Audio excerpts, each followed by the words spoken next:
do you think the WWE fans in this social media world, do you think they've kind of gotten past the supernatural gimmicks?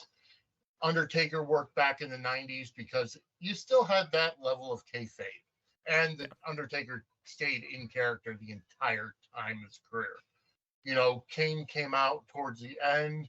He was a little bit more humanized, still had some supernatural powers, you know, and then you had the Fiend, and the Fiend went through a lot with the COVID era and, you know, and beforehand. But again, you know, they ruined him when they gave him the title. They should have kept the title off of him.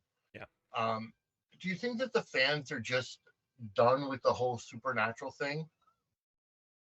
You know, I think you're right on that. I think the COVID era brought in a lot of that Mm-hmm. because we needed something to hold our attention.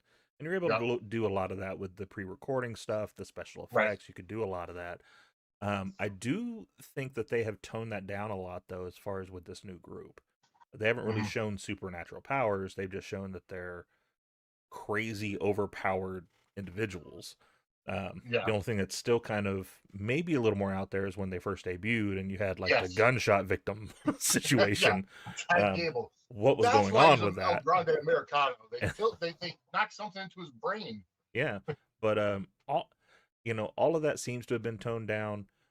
I think if they could just keep them like this, where they're just like these crazy backwoods, insane people, I think Mm-hmm. we could go that like hills have eyes type of thing.